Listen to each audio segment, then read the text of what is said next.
నిర్మల్ జిల్లా కేంద్రంలో దొంగలు బీభత్సం సృష్టించారు. విశ్వనాథపేట్ జాతీయ రహదారిపైన వద్ద ఉన్న ఓ షాప్లో చోరీ జరిగింది. 30,000 రూపాయల నగదుతో పాటుగా కొన్ని వస్తువులను కూడా ఎత్తుకెళ్లారు. చోరీకి సంబంధించిన దృశ్యాలు సీసీటీవీలో రికార్డయ్యాయి. బాధితుని ఫిర్యాదు మేరకు పోలీసులు చోరీ జరిగిన స్థలాన్ని పరిశీలించారు. కేసు నమోదు చేసుకుని సీసీటీవీ ఆధారంగా దర్యాప్తు చేపట్టారు.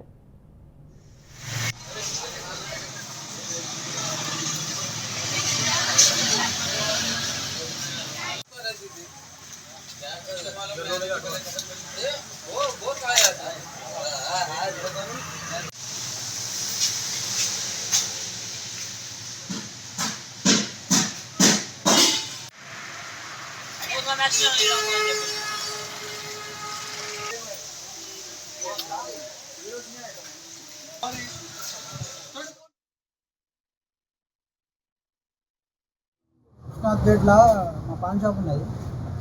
20,000 క్యాష్, 5,000 బండలు ఉండే, మళ్ళీ 10,000 దాకా చిల్లర ఉండే.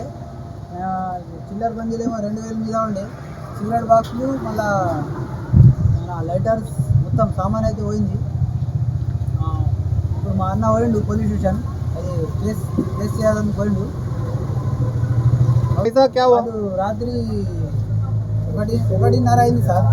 1:30 వచ్చి గడ్డపార వచ్చి లేపేసి డోర్కి తీసేసి వాళ్ళు నలుగురు ఉండే సార్.